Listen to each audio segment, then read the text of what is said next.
അഭാവാഭാവോത്പത്തി അഭാവാഭാവോത്പത്തി അനുവമൃദ്യ പ്രാദുർഭാവാത്. അഭാവത്തിലിരുന്ന് ഭാവം ഉണ്ടാവുന്നു എന്നല്ല, ഉപമർദ്ദനം ഇല്ലാണ്ട് ഉണ്ടാവുന്ന പ്രാദുർഭാവം ഉണ്ടാവുന്നു. പ്രാദുർഭാവം എന്ന് പറഞ്ഞാൽ ഉണ്ടാവും.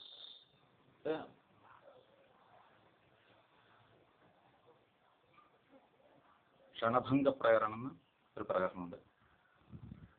അവിടെ 8 സൂത്രങ്ങളാണെന്ന് പറയുന്നത്. അത് തൃതീയാധ്യായത്തില്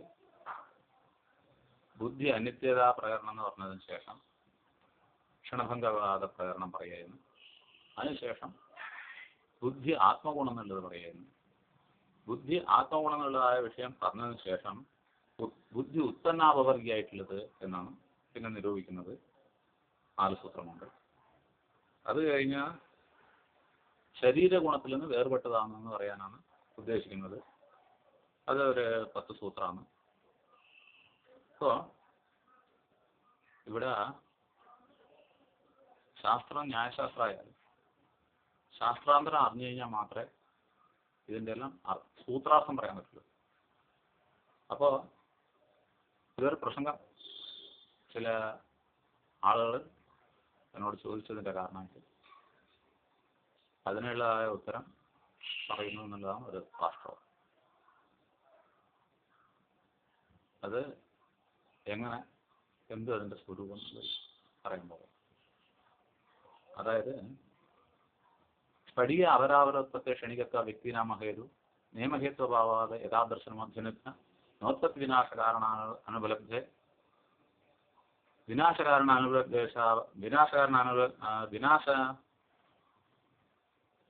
ക്ഷീരവിനാശേ കാരണ അനുപലബ്ധി ദുർജിത്പത്തി വെച്ചി ലിംഗരോഗ്രഹണം അനുപലബ്ധി ന വയസ പരിണാമഗുണാന്തര പ്രാദുർഭാവ വ്യൂഹാന്തര ദ്രവ്യേന്ദ്രോത്പത്തി വർഷം പൂർവ്വദ്രവ്യനുമാനം ക്വചിത് വിനാശകാരണാനുപലബ്ധ ക്വചിച്ചോപലബ്ധി അനേകാന്ത 8 സൂത്രമാണ് ക്ഷണഭംഗ പ്രകരണം എന്ന് പറഞ്ഞാൽ. ക്ഷണഭംഗ പ്രകരണം എന്ന് പറഞ്ഞാൽ അഭാവവാദം. അഭാവവാദം എന്ന് പറഞ്ഞു കഴിഞ്ഞാൽ ഇവിടെ പല വിഷയങ്ങൾ നമ്മൾ ആലോചിക്കേണ്ടതായിട്ട് മുഖ്യമായ ഘടകമാണ്. അഭാവത്തിലിരുന്ന് ഭാവം ഉണ്ടാവുന്നു എന്നാണ്.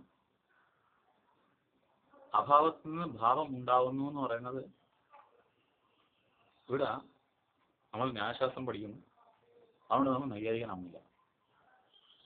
നമ്മൾ മനുഷ്യനാണ്.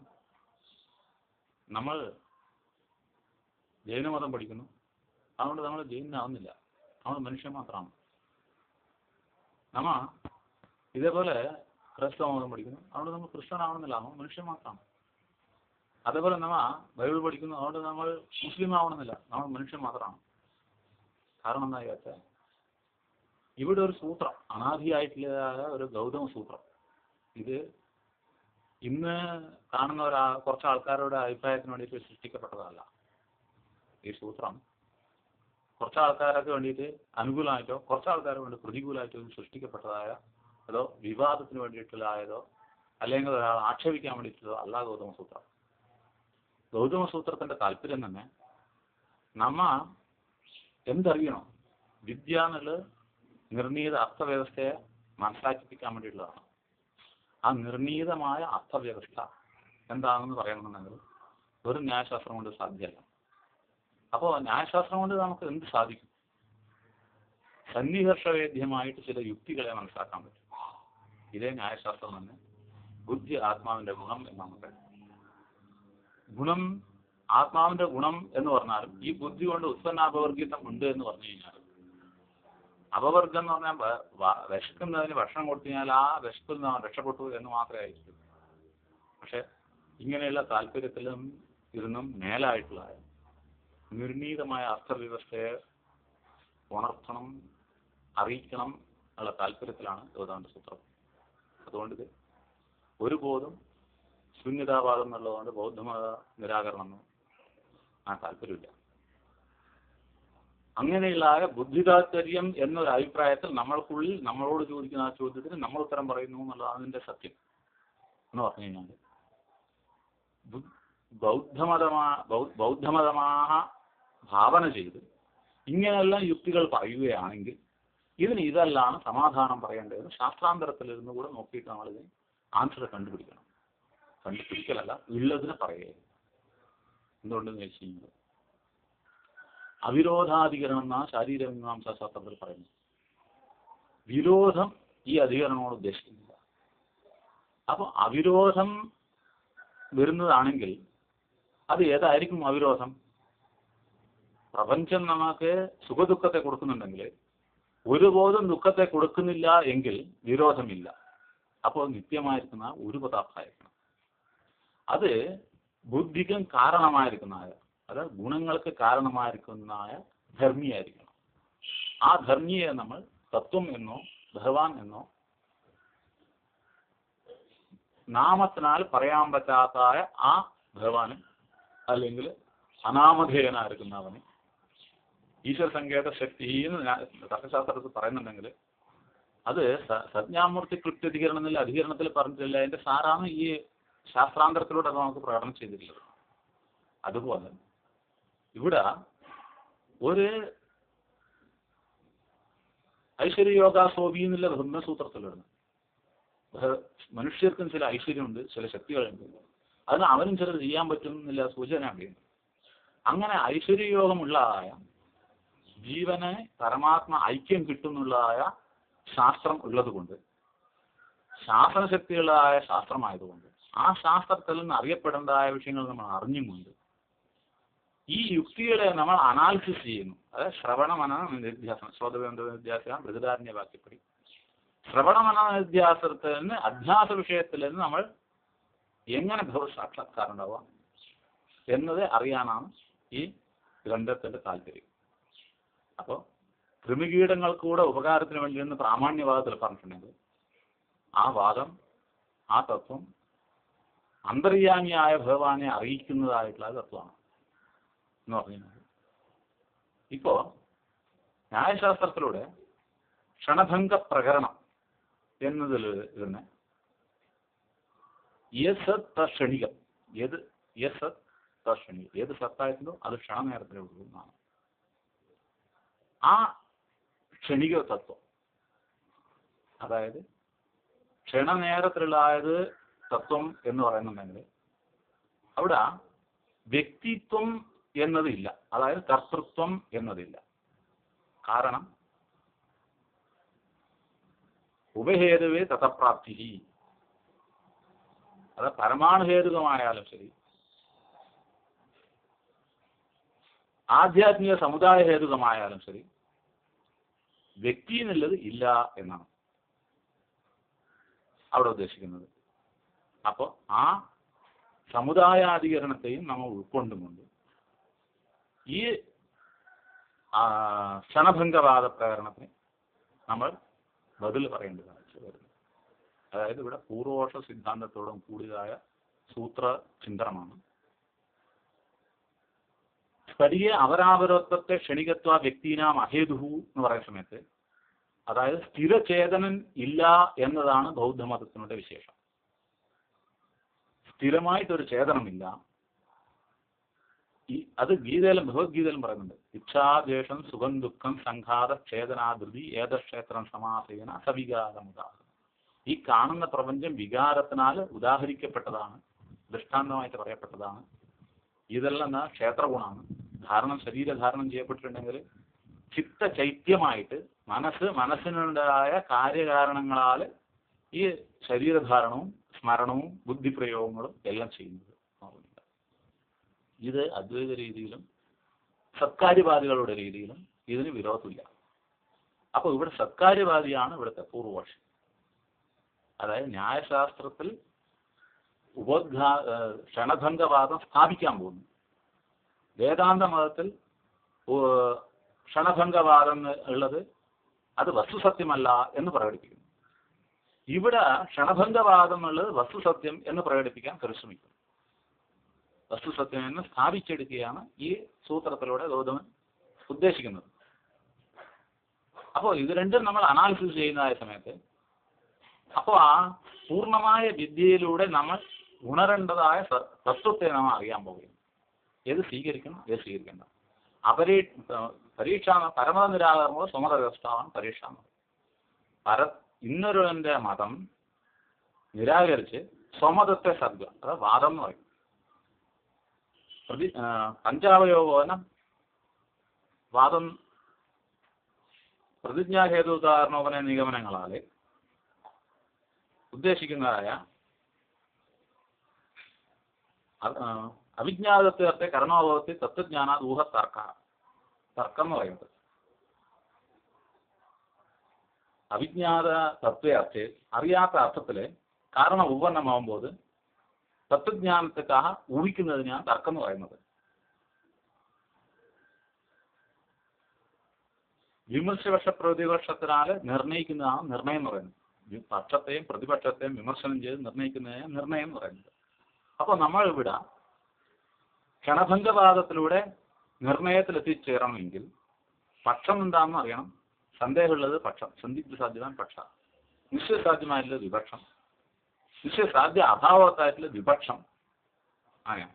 അപ്പൊ പക്ഷ സപക്ഷ വിപക്ഷങ്ങളാൽ നിർണയം നമ്മൾ എടുക്കേണ്ടത്. ഇപ്പോ ഗൗതമ പക്ഷവും അതുപോലെ വ്യാസാചാര്യ പക്ഷവും വിമർശനം ചെയ്ത് നമ്മൾ നിർണയത്തിലെത്തണം.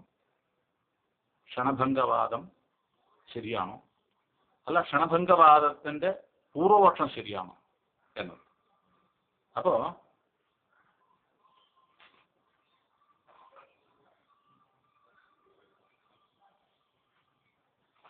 ഇപ്പോ സ്ഫടിക അപരാവരത്വത്തെ ക്ഷണികത്വ വ്യക്തിനാമ ഹേതു. ഏത് സ്ഫടികം എന്ന് പറഞ്ഞു കഴിഞ്ഞാൽ അത് ചെമ്പത്തി പോലെ വെച്ചാൽ ചോർന്ന സ്ഫടിയായിട്ട് തോന്നും. അത് വെയിലിൽ വെച്ച് കഴിഞ്ഞാൽ അതിൽ ഇങ്ങനെ പല പല കളറുകൾ വരുന്നതായിട്ട് നമുക്ക് ക്ഷണികമായതുകൊണ്ട് അതിലൊരു വ്യക്തിത്വം ഇല്ലതില്ല എന്ന് പറഞ്ഞു കഴിഞ്ഞാൽ ഓരോ നിമിഷവും നമ്മളുടെ ശരീരത്തിൽ ഓരോ സെല്ലുകളായിട്ട് മാറിക്കൊണ്ടിരിക്കുന്നു. ഓരോ ചെടികളും ഓരോ നിമിഷം ഓരോ തരത്തിൽ അത് വികസിച്ചുകൊണ്ടിരിക്കുന്നു. ഇല്ലെങ്കിൽ അതിന് ക്ഷയോ വൃദ്ധിയോ ക്ഷയോ ഏർപ്പെട്ടുകൊണ്ടിരിക്കുന്നുണ്ട്. അതൊരു കാരണമില്ല. അതായത് ഒരു വിതയിലിരുന്ന് ഒരു മുള ഉണ്ടാവുന്നുണ്ടെങ്കിൽ ആ മുളയ്ക്കും ആ വിതയും ഞാൻ ഈ വിതയിൽ നിന്നുണ്ടായി എന്ന് ആ മുളയ്ക്ക് ധാരണയില്ല. അതുകൊണ്ട് അങ്ങനെയുള്ളതായ മുളയ്ക്കും വിതയ്ക്കും സംബന്ധമില്ലാത്തത് കൊണ്ട് അത് ഓരോ ക്ഷണവും മാറി മാറി ഉള്ളത് കൊണ്ട്, അതായത് അതിന് ബ്രഹ്മസൂത്രത്തിൽ പറഞ്ഞിട്ടുണ്ട് ഉത്തരോത്പാദ പൂർവ്വനിരോധ, മേലെ ഉണ്ടാകുമ്പോൾ കീഴെല്ലാം തടുക്കപ്പെട്ടു എന്ന് പറഞ്ഞു കഴിഞ്ഞാൽ അസതി പ്രതിജ്ഞോപരോധോ യോഗബദ്ധിമന്യത അർത്ഥസൂത്രം. ഒരേ സമയത്ത് ഇന്ന് സമ്മതിക്കേണ്ടി വരും. അന്നേരം എന്താവെന്ന് ചോദിച്ചാൽ അസത്ത് എന്ന് പറഞ്ഞാൽ ഇല്ലാത്തത് പ്രതിജ്ഞോപരോധ. പ്രതിജ്ഞ എന്ന് പറയുന്നത് അത് ശൂന്യവാദത്തിനും പ്രതിജ്ഞ എന്ന് പറയും. എങ്ങനെയാണ് പ്രതിജ്ഞ എന്ന് പറഞ്ഞു കഴിഞ്ഞാൽ നീലം നിൽക്കുന്നതായ ഒരു ആലംബന പ്രത്യയം, അത് കഴിഞ്ഞാൽ പിന്നെ സമാനന്തര പ്രത്യയം, അത് കഴിഞ്ഞാൽ ഇന്ദ്രിയം ചക്ഷുസ് നിൽക്കുന്ന അധിപതി പ്രത്യയം. അത് ഇപ്പോ നീലം നിൽക്കുന്ന ആശ്രയം, നീലരൂപം നിൽക്കുന്നത്, അത് കഴിഞ്ഞിട്ടാകുമ്പോൾ സമാന്തര പ്രത്യയം ഉണ്ടായി. അതിനുശേഷം ചക്ഷുഷ എന്നുള്ള ഇന്ദ്രിയത്തിന് അധിപതി പ്രത്യയം ഉണ്ടായി. സഹകാരി പ്രത്യയം ഉണ്ടായി.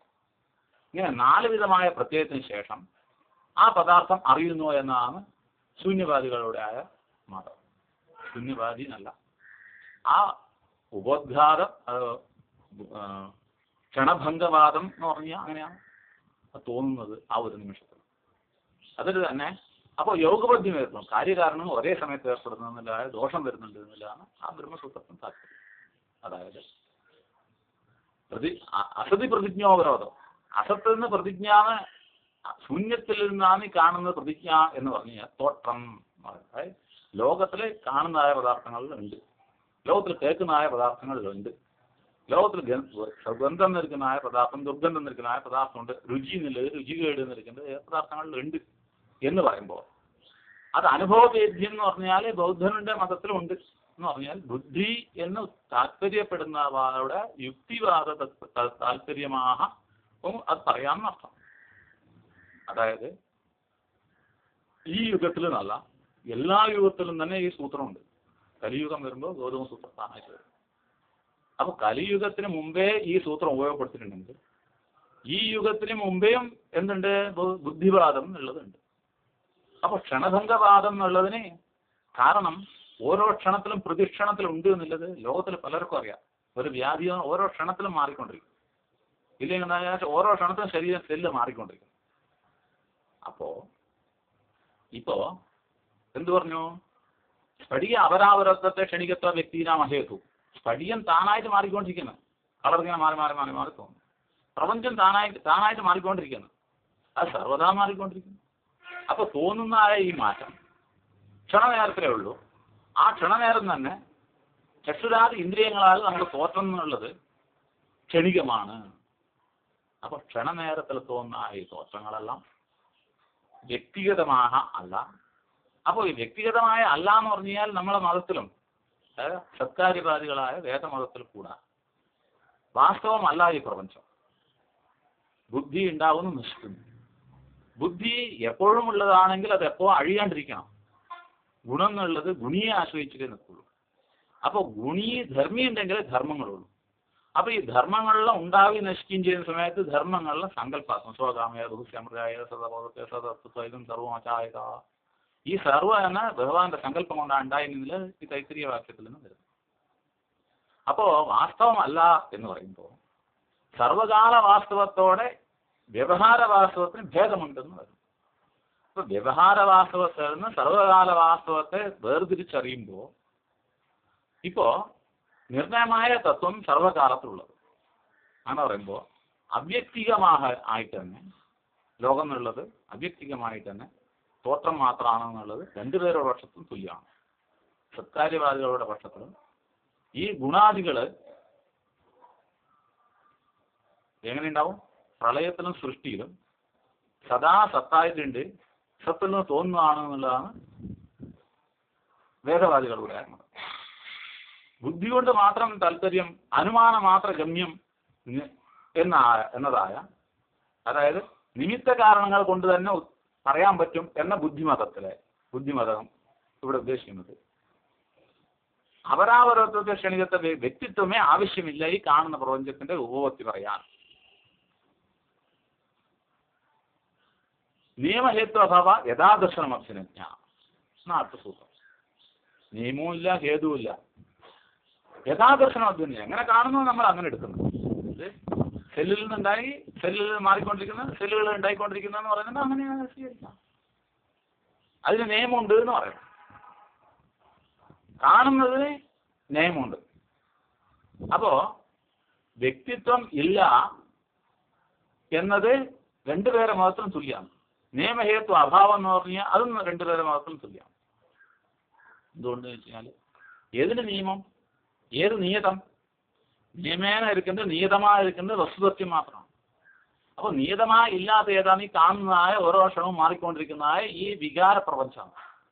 ഈ വികാര പ്രപഞ്ചത്തെ അതിജീവിക്കാൻ പറ്റുന്ന വിദ്യയാണ് നിർണീത തത്വം എന്നുള്ളത്.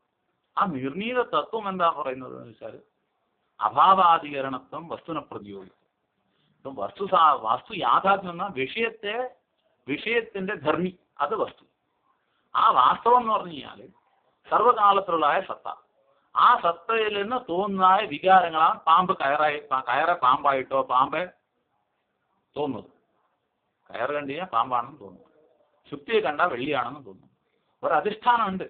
ആ അധിഷ്ഠാന സത്തയെ വെച്ചിട്ട് എന്തും പറയാൻ പറ്റില്ല. ആ അധിഷ്ഠാന സത്തയെ നമ്മൾ കടവുൾ എന്നോ അള്ളാഹ് എന്നോ ക്രിസ്തു എന്നോ ഗണപതി എന്നോ ഈശ്വരൻ എന്നോ വിഷ്ണു എന്നോ പറയാം.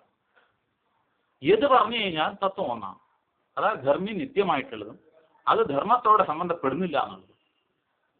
ധർമാധർമ്മ സംബന്ധിയായി മാത്രം കാണപ്പെടുന്ന ഈ പ്രപഞ്ചം, ആ ധർമാധർമ്മത്തെയും താണ്ടി നിൽക്കുന്നതായ വിദ്യ എന്നുള്ള സ്വരൂപം, അത് അറിവ് എന്നുള്ളതായ സ്വരൂപം, ശരിയായ യുക്തി എന്ന് പറയുന്നതിന്റെ ധർമ്മി, അലങ്കാരം എന്ന് പറയുന്നത് എടുക്കാം, ഒരു ധർമ്മി എന്നുള്ളത് ഉള്ളതുകൊണ്ട് അതിലുള്ള ധർമ്മങ്ങൾ എന്നുള്ളത് ഓമാനോമേയ രൂപേണ ഭേദേന ഭേദേന നമ്മൾ കൽപ്പിക്കുന്നു. ഇത് ഇന്നുന്ന ഉപമ, ഇന്നുന്ന അലങ്കാരങ്ങൾ. അതുപോലെ ഇപ്പോ നിയമഹേത്വഭാവ യഥാദർശനം അഭ്യനുജ്ഞ എന്ന് പറഞ്ഞു കഴിഞ്ഞാൽ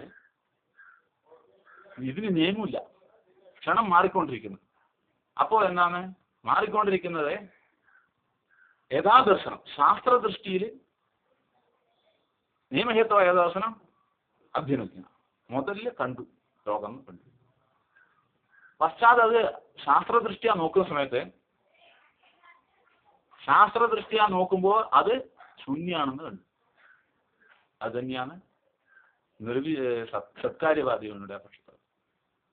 സത്കാര്യവാദിയും ഇവിടെ പൂർവപക്ഷിയാണ്. ഈ പറയുന്നതിന് നിയമഹേതുക്കളില്ല. ഏത്? നിയമഹേത്വഭാവ യഥാദർശനം അഭ്യനിച്ച. ഏത് നിയമം?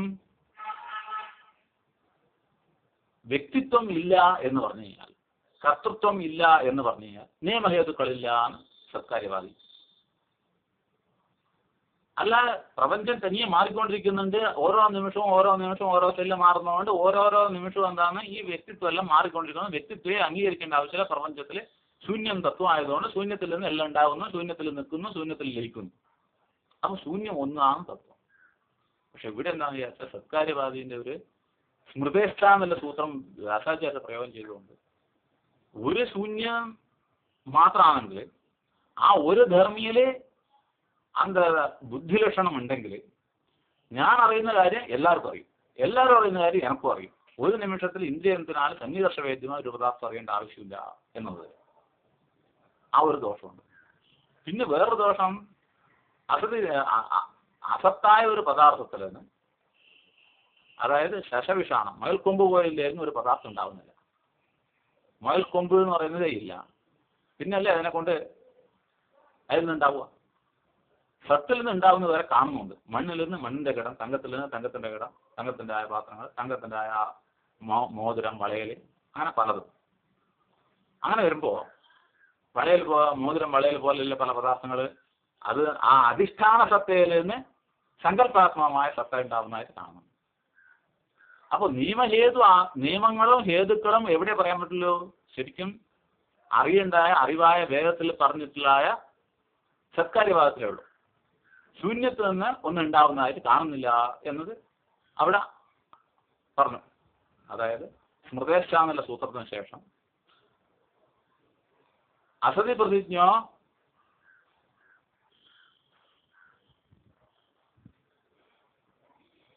ഉദാസീനാവിചയം സിദ്ധി എന്നുള്ള ഉദാസീനം കൊണ്ട് അത് കിട്ടുന്നുള്ളത് പക്ഷം വന്നു. വെറുതെ ഇരുന്നാലും കൂടെ അതാവുന്നുണ്ട്.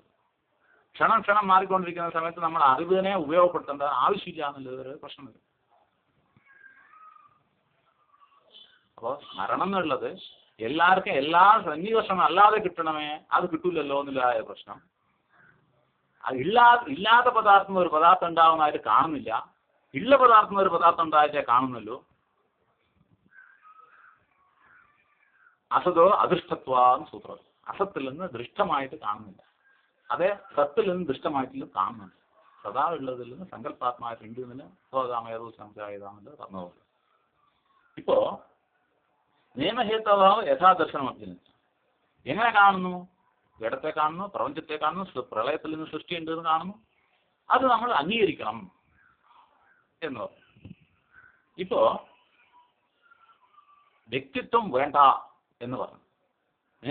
സ്ഫടികാപരാവരത്വത്തെ ക്ഷണിക വ്യക്തിനാമ ഹേതു എന്നുള്ളതുകൊണ്ട് നിയമഹേത്വഭാവ യഥാദർശനം അഭ്യനിച്ചാണെന്നുകൊണ്ട് കാണുന്നത് കണ്ട പോലെ ശാസ്ത്രീയമായിട്ട് അംഗീകരിക്കുന്നതുകൊണ്ട് വ്യക്തിത്വം ആവശ്യമില്ല. ക്ഷണം മാറുന്നതുകൊണ്ട് ഏതുണ്ടോ അത് അങ്ങനെ നമ്മൾ സ്വീകരിക്കണം. നമുക്ക് ഉദാസീനമായി ഇരുന്നു കഴിഞ്ഞാൽ തത്വം അനുവ്യവസായത്താൽ മുക്തി കിട്ടും.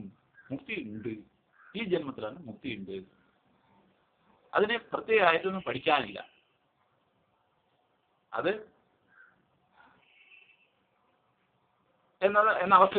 അതായത് പഠിക്കണമെന്ന് യുക്തിവാദികളിലും പഠിക്കണം എന്ന് പറയുന്നുണ്ട്. എങ്കിലും അവർക്ക് നേരെ വരുന്നതായ ഒരു ആക്ഷേപണ അതാണ്. ഉദാസീനമായിരുന്നാലും കിട്ടൂലേ, അത് താനാ ഉണ്ടാവുന്നതാണ്, താനാ വരേണ്ടതല്ലേ എന്നുള്ളത്. ഇത് അതിന് ബദലില്ല എന്നല്ല. അതുകൊണ്ടാണ് നമ്മൾ നിർണീതാർത്ഥത്തിൽ നിന്ന് നമ്മൾ വസ്തുസത്യം എന്നുള്ളത് മനസ്സിലാക്കുന്നത്. ആ താമരയിലെ തണ്ണി ഒട്ടാത്തതുപോലെ, താമരയിലെ ജലം ഒട്ടി നിൽക്കാത്തതുപോലെ, മനസ്സാക്ഷി നമ്മുടെ ശരീരത്തിൽ ഒട്ടി നിൽക്കാത്തതുപോലെ പ്രപഞ്ചസാക്ഷി ഒട്ടി നിൽക്കാന്നില്ല എന്ന് മനസ്സിലാക്കി ആ തത്വത്തെ അറിയുന്നത്. ഇത് ആ പക്ഷം പറയാം. നോത്പത്തി കാരണോപലബ്ധേ, നോത്പത്തി വിനാശകാരണോപലബ്ധേ.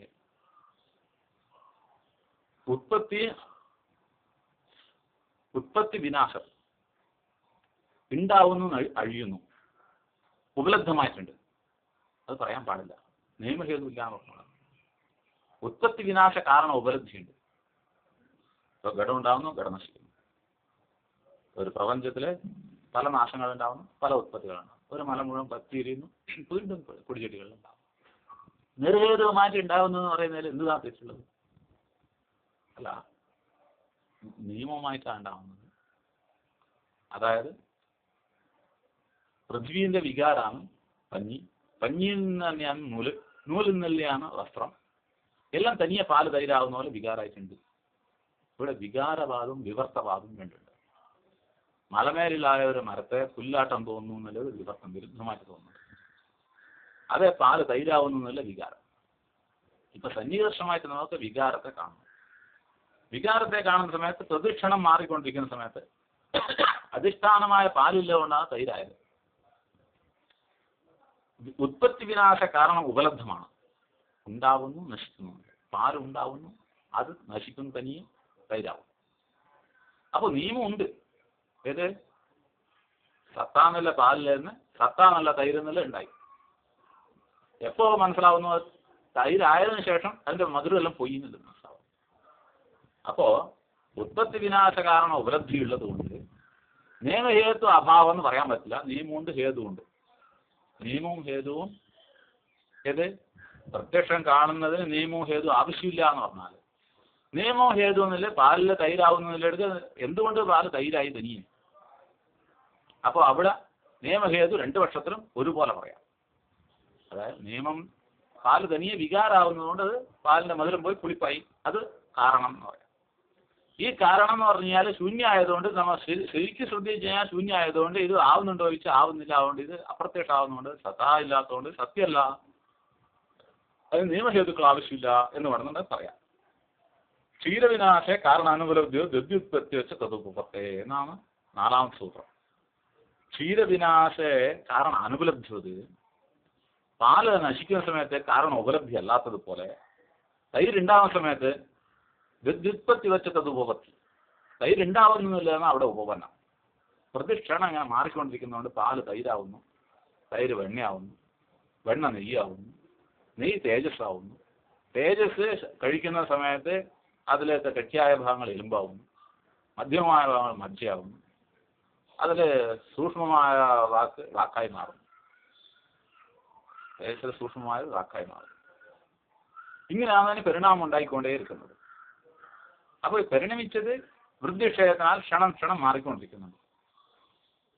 അപ്പോൾ ക്ഷീരവിനാശ കാരണം ദദ്യുത്പത്തി ലിംഗിതോഗ്രഹണം മാറുന്നത്. ഇപ്പോ 5ാമത്തെ സൂത്രത്തിൽ പറഞ്ഞത് ഹേതു ലിംഗെന്ന കാരണം. ലിംഗിതോഗ്രഹണം എന്നാണ് ഉപലബ്ധി. അനുപലബ്ധിയെ പറയേണ്ട ആവശ്യമില്ല. ഉപലബ്ധി ഗ്രഹിക്കുന്നുണ്ടല്ലോ, ഇപ്പൊ കണ്ടുകൊണ്ടിരിക്കുന്നുണ്ടല്ലോ. ശരിയാണ്, കണ്ടുകൊണ്ടിരിക്കുന്നുണ്ട്. ബുദ്ധിപൂർവമായിട്ടും കണ്ടുകൊണ്ടിരിക്കുന്നുണ്ട്. എന്താ ബുദ്ധിപൂർവമായിട്ട്? സദാ എന്തുണ്ട്? ഏതിലും ഒട്ടാതായ തത്വം അത് ഒട്ടാണ്ടനുണ്ട്. ധർമാധർമ്മത്തിനനുസരിച്ചുള്ള ജന്മമുണ്ട്, ധർമാധർമ്മത്തിനനുസരിച്ചുള്ള വികാരങ്ങളുണ്ട്. അത് അപ്പോ ഏത് ഉണ്ടെന്ന് തോന്നുന്നു, ഏത് സന്നിവേശവേദ്യമായി തോന്നുന്നു, അത് നിമേഷം മാറിക്കൊണ്ടിരിക്കുന്നതാണ്. അപ്പോൾ അത് എന്തുകൊണ്ടുണ്ടാവും എന്ന് ചോദിച്ചാൽ കാരണസത്തയിൽ നിന്ന് കാര്യസത്ത തോന്നുന്നു. അപ്പോൾ കാര്യകാരണങ്ങൾ അനന്യമായിട്ടുള്ളതുണ്ട്. സദാളായ തത്വം കാരണമായിട്ട് സങ്കല്പാത്മകമായിട്ട് തോന്നുന്നു. ഈ തോന്നുന്നു എന്നുള്ളത് കൊണ്ടാണ് ലിംഗതോഗ്രഹണം. ലിംഗതോഗ്രഹണം എന്ന് പറഞ്ഞാൽ സന്നികർഷവേദ്യമായ ഈ പ്രപഞ്ചത്തിൽ ഞാനുണ്ട്, നീയുണ്ട്, ആടുണ്ട്, മാടുണ്ട്, ഈ പ്രപഞ്ചം പഞ്ചഭൂതങ്ങളുണ്ട് എന്ന് പറഞ്ഞാൽ ലിംഗതോഗ്രഹണം പഞ്ചഭൂതങ്ങളെ ഗ്രഹിക്കുന്നു, പഞ്ചഭൂത ഗ്രഹണം പോലെയുള്ള പദാർത്ഥങ്ങളെ ഗ്രഹിക്കുന്നു, അല്ല പഞ്ചഭൂത കാരണ താത്പര്യമായിട്ടുള്ള കാരണസത്തയെ ഗ്രഹിക്കുന്നു. അപ്പോൾ ലിംഗത വിജ്ഞാനത ആത്മാനുഭവത വേദോക്ത രീതിയിൽ തത്വാർത്ഥമായിരിക്കുന്നതായ ഭഗവാനെ അറിയുന്നു. തത്വാർത്ഥമായ ഭഗവാൻ സന്നികർഷവേദ്യമല്ല, അത് അപരോക്ഷഭ്രമം, അപരോക്ഷാനുഭവം, അത് സാക്ഷാത്കാരം, അതറിയും, ഉണരത് മാത്രം. മനസ്സമനീഭാവം പ്രാപിച്ച് അത് മുക്തി എന്നുള്ള അവസ്ഥയാണ്. അപ്പൊ ലിംഗതോ ഗ്രഹണാൽ മനസ്സമനീഭാവം പ്രാപിച്ച് ഉറക്കത്തിലുള്ള അവിദ്യാപൂർവമായിട്ടുള്ള സുഖത്തെ വിட വിദ്യാപൂർവമായ സുഖം, ദുഃഖം ഒരുപോലും ഇല്ലാത്ത സുഖം ലിംഗതോ ഗ്രഹണമുണ്ട്. ഇപ്പൊ ലിംഗതോ ഗ്രഹണം ക്ഷണഭംഗവാദത്തില് കണ്ടുകൊണ്ടിരിക്കുന്നത് ഗ്രഹിക്കുന്ന സമയത്ത് പ്രദക്ഷിണം മാറിക്കൊണ്ടിരിക്കുന്നത് ഗ്രഹിക്കാൻ പറ്റുന്ന സമയത്ത് ക്ഷീരവിനാശ ദദ്യുത്പത്തി വെച്ചത് ഉപപത്തി ക്ഷീരവിനാശ കാരണം ഉപലബ്ധമല്ല, ദദ്യ ഉണ്ടാകുന്നതിന് കാരണം ഉപമെന്നല്ല, രണ്ടും പാലുണ്ട് തൈരുണ്ട് എന്ന് മാത്രം മനസ്സിലാവുമെന്ന് പറയുമ്പോൾ കണ്ടുകൊണ്ടിരിക്കുന്നതിനെ ഗ്രഹിച്ചാൽ പോരെ, മതി. പയസ പരിണാമ ഗുണാന്തര പ്രാദുർഭാവ. പാല് എന്നുള്ള പരിണാമം, പാല് പരിണാമ ഗുണാന്തര പ്രാദുർഭാവം എന്ന് പറയാം. പാലിന് പരിണാമം എന്നുള്ളത് മാറുന്ന, ഗുണാന്തരം എന്നുള്ളത് മധുരം പോയി പുളിപ്പ് എന്നുള്ളത് ഉണ്ടാവുന്നു. അപ്പൊ ഹേതു ഉണ്ടല്ലോ, നിയമഹേതു ഇല്ല എന്ന് പറഞ്ഞാൽ നിയമഹേതുക്കൾ പുളിപ്പ് എന്നുള്ളത് വന്നു, മധുരം എന്നുള്ളത് പോയി. അപ്പൊ നിയമഹേതു അഭാവം എന്ന് രണ്ടുപേരും അങ്ങോട്ടും ഇങ്ങോട്ട് പറയുകയാണ്. എന്ന് പറഞ്ഞാൽ നിയമഹേതുക്കൾ ആവശ്യമില്ല എന്ന് പറഞ്ഞാൽ നിയമഹേതുക്കൾ ഉണ്ട്. പാലില് മധുരം എന്നുള്ള നിയമമുണ്ട്, പുളിപ്പ് എന്നുള്ള നിയമമുണ്ട്. അപ്പൊ നിയമഹേതു അഭാവം യുക്തിവാദിയുടെ പക്ഷത്തിൽ നിയമഹേതുക്കളുണ്ട്, മറ്റേ വേദപക്ഷത്തിൽ നിയമഹേതുക്കളില്ല. നിയമഹേതുക്കൾ ഉണ്ട് ഞങ്ങളുടെ പക്ഷത്തിലും നിങ്ങളുടെ പക്ഷത്തിലാണ് നിയമഹേതുക്കളില്ല എന്നാ ഇങ്ങനെ ആക്ഷേപം. അപ്പോ പയസ പരിണാമ ഗുണാന്തര പ്രാദുർഭാവം, പാലിന് പരിണാമ ഗുണാന്തര പ്രാദുർഭാവം ഉണ്ടായി. അപ്പൊ പരിണാമ ഗുണാന്തര പ്രാദുർഭാവം ഉണ്ടായാൽ വ്യൂഹാന്തര ലിംഗതോ ഗ്രഹണത്തെ എടുത്താൽ ഉള്ളത് അങ്ങനെ എടുത്തു കഴിഞ്ഞാൽ പാലിന്നോ തൈരുന്നോ ഒന്നേ എടുത്താൽ മതി. അപ്പൊ പാൽ അല്ലെ തൈര് മാത്രം ഇങ്ങനെ ലിംഗതോ ഗ്രഹണം വന്നു കഴിഞ്ഞാൽ അടുത്ത നിമിഷം അത് പാല് കഴിച്ചാൽ പാലന, തൈര് കഴിച്ചാൽ തൈര് തന്നെ. അപ്പൊ അതിന്റെ അന്തര്യാമിയെ കിട്ടിയില്ല ഇനിയും. അപ്പോ വ്യൂഹാന്തര ദ്രവ്യാന്തര ഉത്പത്തി ദർശനം പൂർവ്വദ്രവ്യ നിവൃത്തി അനുമാനം.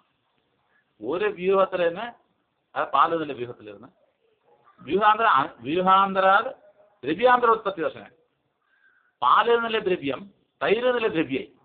വ്യൂഹാന്തര ദ്രവ്യാന്തരത്വത്തിൽ പൂർവ്വദ്രവ്യ നിവൃത്തി, പൂർവ്വം പാല് എന്നുള്ള മധുരം പോയി, പുളിപ്പ് എന്നുള്ള തൈര് എന്നുള്ളത് വന്നു. അപ്പൊ ആനുമാനികമായിട്ടാണ് കിട്ടുന്നത്, വസ്തു യാഥാർത്ഥ്യമായിട്ടല്ല കിട്ടുന്നത്. വ്യൂഹ പാലിന്റെ ആയ ടേസ്റ്റ് മാറി പുളിന്റെ ആയ ടേസ്റ്റ് വരുന്ന സമയത്ത് വ്യൂഹാന്തര ദ്രവ്യോത്പത്തി ദർശനം പൂർവ്വദ്രവ്യം മാറി ഇപ്പോൾ ദ്രവ്യം വേറെ. ഇങ്ങനെയാണ് പ്രപഞ്ചം എപ്പോൾ മാറിക്കൊണ്ടിരിക്കുന്നത് എന്നതായിട്ട് പറഞ്ഞാൽ അത് എല്ലായിടത്തും പറ്റും.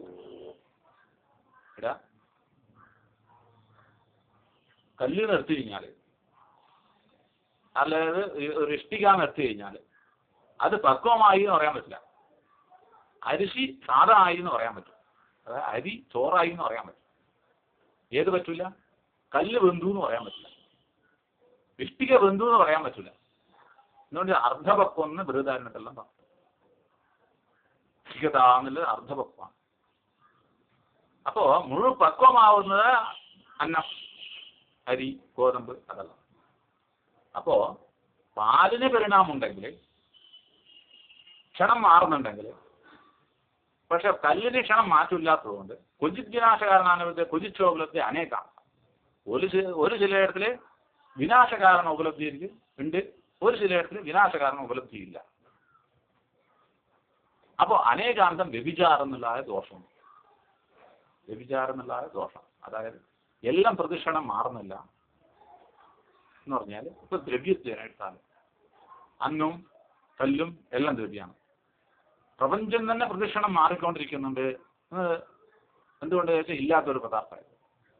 അപ്പോ ദൃഷ്ടാന്തം പാഷാണത്തിലും തൈരിലും വരുന്ന സമയത്ത് വ്യഭിചാരം തോന്നുന്നുണ്ടെങ്കിൽ സർവാത്മനാ വർത്തമാനമായിരിക്കുന്നതായ സർവകാലത്തെയും താണ്ടി നിൽക്കുന്നതായ ഒരു തത്വം എപ്പോഴും മാറാത്തത് കൊണ്ട്, അത് അവ്യവിചരിതമായിട്ടുള്ള വിദ്യേക നിഷ്ഠമായിട്ടുള്ള തത്വമായതുകൊണ്ട്, അത് മനസ്സമനീഭാവം പ്രാപിച്ചു കിട്ടുന്നതായ തത്വമായതുകൊണ്ട് അതിൽ വ്യഭിചാരം പറയാൻ പറ്റില്ല. അതായത് പൂർവപക്ഷി ന്യായശാസ്ത്ര രീതിയാ പൂർവപക്ഷി സത്കാര്യവാദി ആയതുകൊണ്ട് സത്കാര്യവാദി ജയിക്കാൻ പറ്റില്ല. പക്ഷെ വ്യഭിചാരം എന്ന് പറഞ്ഞത് പ്രദക്ഷിണം മാറുമെന്ന് പറഞ്ഞാൽ അത് പാലിൽ വേണമെന്ന് നടക്കും, കല്ലിൽ നടക്കുന്നില്ല, ദ്രവ്യത്തിലേ ഉണ്ട് ദോഷം എന്നാ പറയുന്നത്. ദ്രവ്യം തന്നെ അനിത്യപദാർത്ഥമാണെങ്കിൽ കൂടെ, അത് തന്നെ ഗുണപദാർത്ഥമാണെങ്കിൽ കൂടെ, ആ ഗുണങ്ങളിലും ഗുണീന്നില്ല ധർമ്മം എന്നുള്ളത് നിത്യസത്യമായതുകൊണ്ട്, ആ ധർമ്മീയ നിർവിശേഷമായതുകൊണ്ട്, അത് സർവകാല സത്യമായതുകൊണ്ട് അവിടെ വ്യഭിചാരം പറയാൻ പറ്റില്ല. വേദവാദിന്റെ അറിയേണ്ടതായ മതം അത് വേദം, അത് വേദാന്ത ഉപനിഷത്ത് എന്ന് പറയുന്നത് അത് കൊണ്ടുപോയി നിൽക്കുവെക്കുന്നു. എന്താ നിൽക്കുവെക്കുന്നത്? ലോകാതീത സത്യം, up to world level position. അപ്പോൾ അത് അക്ഷരബ്രഹ്മം എന്നുള്ള പൊസിഷൻ, അക്ഷരബ്രഹ്മം എന്നുള്ള സത്യത്തെ അറിയാതെ, പരാപര ഓങ്കാരത്തെ അറിയാതെ, ധർമ്മിയെ അറിയാതെ ധർമ്മത്തെ പറഞ്ഞാൽ അവിടെ ലിംഗതോഗ്രഹണം എന്നുള്ളത് അറിവിന്റെ പരമകാഷ്ഠയായ ഗ്രഹണമായിരിക്കും. കണ്ടുകൊണ്ടിരിക്കുന്നതായ പദാർത്ഥങ്ങൾ അനിത്യമായതുകൊണ്ട് അത് അനിത്യമായിട്ടേ തോന്നുള്ളൂ. അത് എന്തായി തോന്നും? ക്ഷണഭംഗവാദമായിട്ട് തോന്നും. അപ്പൊ ക്ഷണഭംഗവാദം എന്നത് സർവദാ വർത്തമാനമായ വിദ്യയുടെ സ്വരൂപത്തെ അറിയാനുള്ള ഒരു പൂർവപക്ഷമാണ്. അപ്പോൾ ക്ഷണഭംഗവാദം എങ്ങനെ പറയാം? പ്രതിക്ഷണം മാറുന്നു എന്നതിന് ഒരു യുക്തി തദ്വപ്രകാര അനുഭവ രീതിയാ മാത്രമേ പറയാൻ പറ്റൂ. അത് കണ്ടു, അത് ജഡത്തെ കണ്ട ജഡം എന്ന് പറയാം, പടത്തെ കണ്ട പടം എന്ന് പറയാം, ദ്രവ്യത്തിൽ ഇങ്ങനെയുള്ള തോന്നുന്നുണ്ടെന്ന് പറയാം, അത്രേ പറ്റൂ. അപ്പോ വാസ്തവസത്യം എന്ന് പറഞ്ഞു കഴിഞ്ഞാൽ ഈ വിദ്യാവിവാദത്തിലൂടെ നമുക്ക് മനസ്സിലാക്കാൻ പറ്റുന്നതാണ് സമുദായാധികരണത്തിൽ പറഞ്ഞിട്ടുള്ളതായ ഓരോ സൂത്രത്തിലും ആ ഒരു യുക്തിവാദം വേദവാദത്തെ ജയിക്കാൻ പറ്റുന്നതല്ല എന്നാണ്. ഇതേ യുക്തിവാദം തന്നെ വീണ്ടും 4-ാം അധ്യായത്തിൽ പറയുന്നുണ്ട്. അഭാവോത്പത്തി അനുപമൃത്യു പ്രാദുർഭാവ. അഭാവത്തിന് ഭാവം ഉണ്ടാവുന്നത്, പ്രളയത്തിനും സൃഷ്ടി ഉണ്ടാവണം. അനുപമൃത്യു പ്രാദുർഭാവ, ഉപമർദ്ദനമൊന്നും ചെയ്യുന്നില്ല, തന്നെ പ്രപഞ്ചം അങ്ങനെ മാറിക്കൊണ്ടിരിക്കുകയും അതുകൊണ്ടെന്നാണ് ഉപമർദ്ദനം ആവശ്യമില്ല എന്നത് അതിൻ്റെ ആ ഒരു തത്വരീതിയിൽ നോക്കും. ശൂന്യത്തിൽ നിന്ന് പ്രപഞ്ചം ഉണ്ടായ ഉണ്ടാവും, ശൂന്യത്തിൽ പ്രപഞ്ചം ഉണ്ടായ ഇങ്ങനെയും ഉണ്ടാവും. അപ്പോൾ അഭാവാഭാവത്വത്തെ അനുപമൃത്യ പ്രാദുർഭാവ, ഉപമർദ്ദനം ചെയ്യാണ്ടുണ്ടാവണം. അത് നീ ഒരു മർദ്ദനം ചെയ്യേണ്ടത് നീ തൈരായി. അതേപോലെ എന്തായി? തൈര് വളരെ കുളിച്ചു കഴിഞ്ഞാൽ 2 കടയിൽ കളഞ്ഞു കഴിഞ്ഞാൽ വെണ്ണി, ആ വെണ്ണ ഒരു ലിമിറ്റ് ചെയ്യുന്ന സമയത്ത് ചൂടാക്കി എന്തായി? അത് നെയ്യ്. അപ്പോൾ ഉപമർദ്ദനമൊന്നും ഇല്ലാണ്ട് തന്നെ ഉണ്ടാവുമല്ലോ എന്നതാണ് അടുത്തത്.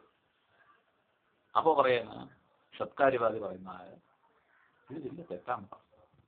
അതായത് അഭാവാഭാവത്വത്തെ അനുമൂർത്തി പ്രാദുർഭാവ എന്ന് പറഞ്ഞാൽ ഒന്നുമില്ലാതെന്ന് ഉണ്ടാവുന്ന ഉപമർദ്ദനം ഇല്ലാണ്ട് ഉണ്ടാവുന്നു എന്ന് പറഞ്ഞു കഴിഞ്ഞാൽ ഒരു മർദ്ദനം ഇല്ലാണ്ട് പറഞ്ഞാൽ ചൂടാക്കുന്നതിൽ ഒരു മർദ്ദനം നടക്കുന്നുണ്ട്. തനിയും ഓട്ടോമാറ്റിക്കായി സ്വദർശനം മാറുന്നുണ്ട സമയത്ത് അത് ഞാൻ മാറിക്കൊണ്ടിരിക്കില്ല, മാറുന്നതല്ലേ മാറുള്ളൂ. എത്ര തന്നെ ആയിക്കഴിഞ്ഞാൽ വെള്ളം പിഴിഞ്ഞാലും അടിച്ചാലും ആറ്റിയാലും വെള്ളം പാലാവില്ല. പാല് നല്ലത് പശുവിൽ നിന്ന് കിട്ടുന്നതിനേ കിട്ടുള്ളൂ. അപ്പോൾ അഭാവാഭാവത്തെ അനുമൂർജ്ജ പ്രാദുർഭാവാത് വ്യാഘാതാത പ്രയോഗ, ഇതാണ് വേദവാദികൾ പറയുന്നത്. മുക്കാലത്തിലും ഇല്ലാതെ പറയുന്നു വ്യാഘാതാത പ്രയോഗ. അഭാവാഭാവോത്പത്തി അനുപമൃത്യ പ്രാദുർഭാവം, അഭാവത്തിന് ഭാവം ഉണ്ടാവുന്ന ഉപമർദ്ദനം ചെയ്യാതെ ഉണ്ടാവും എന്ന് പറയുന്നത് മുക്കാലത്തിലും ഇല്ലാത്ത കളവാണ്. ആദീതാനാകതയോ കാരശബ്ദ പ്രയോഗ, ഇത് പറയാൻ പാടില്ല. അഭാവവാദം, അതായത് ക്ഷണഭംഗവാദം, അതായത് ശൂന്യതാവോപാദാന കാരണത്തിൽ ഈ പറയുന്നതിന് നല്ലൊരു ബദൽ പറയുന്നു. അതീതാനാകതയോ കാരശബ്ദ പ്രയോഗ, അതായത് കഴിഞ്ഞു, കണ്ടിരുന്നു, കണ്ടുകൊണ്ടിരിക്കുന്നുണ്ട്, കാണാൻ പോകുന്നുണ്ട് എന്ന് പറയുമ്പോൾ എന്താണ്? ദർശനത്തിന് കാരകനായിട്ടുള്ള ഇന്ദ്രിയം, കേട്ടതിന് കാരണമായിട്ടുള്ള ഇന്ദ്രിയം കാരകമായിട്ടുള്ളതുണ്ട്. ജ്യോതിശാസ്ത്രത്തിൽ വീണ്ടും കാണാം, പല്ലിന്റെ കാരകനാണ് ബുധൻ, മരത്തിന്റെ കാരകനാണ് ബുധൻ, വിദ്യന്റെ വാക്കിന്റെ കാരകനാണ് ബുധൻ. ബുധനില്ലേ ഇതൊന്നുമില്ല. അപ്പോ കാലം കാരകനാണ്, ചിലയിടത്തിൽ ഗ്രഹം കാരകനാണ്, ചിലയിടത്തിൽ അറിവ് കാരകനാണ്, ചിലയിടത്തിൽ കാലം കാരകനാണ്. അപ്പൊ കാരകത്വം ഇല്ലെങ്കിൽ ഒന്നുമില്ല. അപ്പോ കാരശബ്ദ പ്രയോഗം ഉള്ളതുകൊണ്ട് കഴിഞ്ഞിരുന്നു, കണ്ടിരുന്നു, കാണാൻ പോകുന്നുണ്ട്, കണ്ടുകൊണ്ടിരിക്കുന്നുണ്ട് എന്നുള്ള കാരണമല്ലോണ്ട് அதீதானாக காரசத்துவ யோகாது பொய் சொல்லக்கூடாது, முக்காலத்துல முன்னே மூணு காலத்துல സത്യമാണ് വിനഷ്ടേഭ്യോ നിഷ്പത്തേ. അപ്പൊ വീണ്ടും വൈദിക മതത്തിലെന്ന് പറയുന്നു അത് യുക്തി എന്നുള്ള സാധാരണ ലോകയുക്തിയെ താണ്ടിയുള്ള യുക്തി വേദവാദം. അതായത് യുക്തി കൊണ്ട് സാധിക്കുന്നതല്ല, അത് ഉള്ളതിനെ ഉള്ളതുപോലെ പറയുന്നതാണ്. ഗൗതമ സൂത്രത്തിന് യഥാഭൂതം അവിരീതം തത്വം എങ്ങനെയുണ്ടോ അതങ്ങനെ വിരോധമില്ലാണ്ട് ഉണ്ടാകുന്ന തത്വമാണ്. അതെങ്ങനെയുണ്ട്, അത് എപ്പോഴും മുക്കാലത്തിൽ മാറാത്ത തത്വമാണ്. ആ മുക്കാലത്ത് മാറാത്ത തത്വത്തിന് പറയുന്നതിനാണ് നിഷ്പത്തേ. പാല് തൈരായി കഴിഞ്ഞാൽ ആ തൈര് പിന്നെ പാലാവില്ല. ഉണ്ടായാലും ഇതിന് ഉണ്ടാവുന്നില്ല, നഷ്ടമായത് ഉണ്ടാവുന്നില്ല. ബലൂൺ ഉടഞ്ഞു കഴിഞ്ഞാൽ പിന്നെ ബലൂൺ ആവുന്നില്ല. അല്ലെങ്കിൽ എന്താണ്, ആകാശം പോയി കഴിഞ്ഞാൽ പിന്നെ അത് ആകാശം ആവുന്നില്ല. അപ്പോൾ ഏത് ഉണ്ടായി ഏത് നശിച്ചു, അത് തോറ്റാണ്. അപ്പോ അനിഷ്പത്തെ, നഷ്ടത്തിൽ നിന്ന് ഉണ്ടാവുന്നില്ല. അപ്പൊ നഷ്ടമല്ലാത്തതിൽ നിന്ന് ഉണ്ടാവുന്നുണ്ട്. മണ്ണിൽ നിന്ന് മൺകടം, തങ്കത്തിൽ നിന്ന് തങ്കക്കുടം, സ്വർണത്തിൽ നിന്ന് സ്വർണ്ണമോതിരം ഉണ്ടാവുന്നുണ്ട്. എപ്പോഴുള്ള സത്ത, അത് സദാ ഉള്ള സത്കാര്യവാദം, അതിൽ നിന്ന് ഉണ്ടാവുന്നുണ്ട്. അനിഷ്പത്തി എന്ന് പറയുന്നില്ല, നിഷ്പത്തിയാണ്. സദാ ഉള്ള പരമാത്മാവിലിരുന്ന്, അതായത് കടവുള്ളിലിരുന്ന്, അതായത് അള്ളാവിലിരുന്ന്, അതല്ലത് എന്നാ ഏത് മതരീതിയിൽ ഗോഡ് എന്ന് പറയുന്നു ആ മതരീതിയിൽ ആ ഉള്ളതിൽ നിന്ന് ഉണ്ടാവും. വിനിഷ്ഠേഭ്യ അനിഷ്പത്തെ, വിനിഷ്ഠമായതിൽ നിന്ന് ഉണ്ടാവുന്നില്ല. നിഷ്ഠമായ തത്വത്തിൽ നിന്ന് എല്ലാം തോട്ടം എന്നുള്ളത് ഉണ്ടാവുന്നു എന്ന് പറഞ്ഞാൽ നിത്യമല്ല, അത് അഴിവുള്ളത്. യാതൊരു ധ്രുവമൂർത്തി എന്ന് പറഞ്ഞാലും മരണമുണ്ട് എന്നുള്ളത് സമ്മതിച്ചിട്ടുള്ള കാര്യമാണ്. അജാതമായി കഴിഞ്ഞാൽ പിന്നെ അതിനെ കൊല്ലാൻ പറ്റില്ല. വിനിഷ്ഠേഭ്യോ അനിഷ്പത്തെ, വിനിഷ്ഠമാണതിൽ നിന്ന് നിഷ്പത്തിയില്ല. ക്രമനിർദ്ദേശാത പ്രതിഷേധ. അങ്ങനെ വരുമ്പോൾ വിനിഷ്ഠേഭ്യോ അനിഷ്പത്തെ, വിനിഷ്ഠമായ നഷ്ടത്തിൽ നിന്ന് ഉണ്ടാവുന്നില്ല എന്ന് പറഞ്ഞാൽ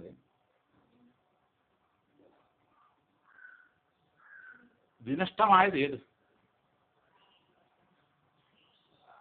നിഷ്പത്തി എന്നുള്ളത് കാണുന്നതായ പദാർത്ഥം നിഷ്പന്നമായി. അപ്പോ അത് വാസ്തവത്തിൽ അതിനുള്ള ധർമ്മി നോക്കിയാൽ ഉണ്ടാവുന്നില്ല, അഴിയുന്നില്ല എന്ന് കാണുമ്പോൾ ക്രമനിർദ്ദേശാത് അപ്രതിഷേധ, ക്രമമായി ഇത്രയും പറഞ്ഞതുകൊണ്ട് അഭാവത്മഭാവം ഉണ്ടായി, ഉപമർദ്ദനമില്ലാന്നുണ്ടായി, മുക്കാലത്ത് എല്ലാവരുടെയും സമാധാനം പറഞ്ഞു. അതീതാനാകതയോ കാരശബ്ദം ഉള്ളതുകൊണ്ട് കാരകശബ്ദം തന്നെ ഈ നിന്ന കാരം കൊണ്ട് വിവാഹകാരകം ശുക്രനായതുകൊണ്ടോ അല്ലെങ്കിൽ ചന്ദ്രനായതുകൊണ്ടോ അല്ലെങ്കിൽ ഏഴാം ഭാവാധിപതി ആയതുകൊണ്ടോ അല്ലെങ്കിൽ ആ ഹേതുക്കളെല്ലാം പറയുന്നത് തന്നെ കാരകത്വം, കാലിക കാരകത്വമായാലും ശരി, ദേഹി കാരകത്വമായാലും ശരി, ഉപാധി കാരകത്വമായാലും ശരി, അതെല്ലാം തന്നെ ക്രമനിർദ്ദേശ അപ്രതിഷേധ, ക്രമമായ നിർദ്ദേശം കൊണ്ട് നിഷേധിക്കാൻ പറ്റില്ല. അപ്പോ നഷ്ടത്തിൽ നിന്ന് ഉണ്ടാവുന്നില്ല, ഉള്ളതിൽ നിന്ന് ഉണ്ടാവുന്നുള്ളൂ. ക്രമനിർദ്ദേശം ഉള്ളത് കൊണ്ട് രണ്ടു പക്ഷത്തിലും അഭാവത്തിൽ നിന്ന് ഒരുപാട് ഉണ്ടാവുന്നില്ലായിരുന്നു, ഭാവത്തിൽ നിന്നല്ല ഉണ്ടാവുന്നുണ്ട് എന്നുള്ളത് സങ്കല്പമാണെന്ന്. സത്യം എന്ന് പറഞ്ഞാൽ അഭാവാധികരണമായിട്ടുള്ള അവർ ധർമ്മി മാത്രമായിട്ടുള്ള സ്ഥിരചേതൻ മാത്രമാണ്. ചേതനത്തെ അംഗീകരിക്കാതെ തന്നെ ഈ കഴിയുന്നതിന് അത്രയും ബദൽ പറയാൻ പറ്റും എന്ന് യുക്തി കൊണ്ട് സാധിക്കാനാവുന്നത്ര സാധിച്ചു എന്നതാണ് ന്യായശാസ്ത്രത്തിന്റെ പ്രത്യേകത. ഈ യുക്തിയെ സർവകാല സത്യം കൊണ്ട് തോൽക്കടിക്കുക, അത് വേദാന്തത്തിൽ സമുദായാധികരണത്തിൽ കാണുന്നതാണ്. ഓരോ സൂത്രങ്ങളും അവിടെ ഓരോ തരത്തിലുള്ള വാദത്തിനെയും നിരസിക്കുന്നുണ്ട്. പലതരത്തിലുള്ള പൂർവാപര വിരോധങ്ങളുടെ സമുദായാധികരണത്തിൽ കിട്ടുന്നതാണ്. സമുദായാധികരണം അറിഞ്ഞാൽ മാത്രമേ ഈ ഇവിടെയുള്ളതായ ശൂന്യതോപാദാന കാരണം ക്ഷണഭംഗവാദ പ്രകരണത്തിന്റെ പക്ഷപ്രതിപക്ഷവാദങ്ങൾ വിചാരം ചെയ്യാൻ പറ്റുള്ളൂ എന്നതാണ്. ഇത് ഒരു വളരെ ചിന്തിച്ചിട്ട് ഒന്നിനെ പല പ്രാവശ്യം ആലോചിച്ചാലും മാത്രം പറയാൻ പറ്റുന്ന ഒരു സംഗതിയാണ്. അത് ഗൗതമസൂത്ര രീതി എന്ന് പറഞ്ഞു കഴിഞ്ഞാൽ അത് വളരെ കഠിനമാണ്. ബ്രഹ്മസൂത്രം പഠിച്ചിട്ടുള്ള വേദാന്തികൾക്ക് അറിയാവുന്നതാണ്. ഭാഷ്യം, വൃത്തി, രത്നപ്രഭ, അതേപോലെയുള്ള ഗ്രന്ഥങ്ങൾ വളരെ ആലോചിച്ച് പഠിച്ചവർക്ക് മാത്രമേ ഇതിൻ്റെ പറയാൻ പറ്റുള്ളൂ. സൂത്രങ്ങൾ പറയണമെന്നുണ്ടെങ്കിൽ എത്രാണ്ട് വ്യാഖ്യാനം അറിയണമെന്നുള്ളത്. അതുകൊണ്ട് ചിലരുടെ ആക്ഷേപത്തിന് സമാധാനമായിട്ടും ഒന്നും അറിയാത്തൊരു വിഡ്ഢി എന്ന് കരുതുന്ന ചില ആളുകൾക്ക് എന്നോട് വിവാദിക്കാനുള്ള ഒരു അവസരമായിട്ട്, നേരിട്ട് ഒന്ന് സംസാരിക്കാനുള്ള ഒരു അവസരമായിട്ടും ഈ വാദത്തെ വെച്ച് എന്നെ തോക്കടിക്കണമെന്ന് വിചാരിക്കുന്നവർക്ക് ധാരാളമായിട്ട് വരാം. അവരോട് സ്വാഗതം പറയുന്നു. ഞാൻ ആരോട് ജയിക്കണം ഉദ്ദേശിക്കുന്നില്ല. ആ ആത്മാനുഭവത്തിന് വേണ്ടിയിട്ടാണ് പഠിച്ചത്. എങ്കിലും വിദ്യ അസ്ഥിത്യതയാണല്ല തത്വം കൊണ്ട് ഇത് സ്വീകരിക്കുന്നവർക്കായിട്ട്, തത്വാർത്ഥ ചിന്തന വേണമെന്നുള്ളവർക്കായിട്ട് ഞാനിത് എൻ്റെ ദേശത്തിന് സമർപ്പിക്കുക. ഹരി ഓം.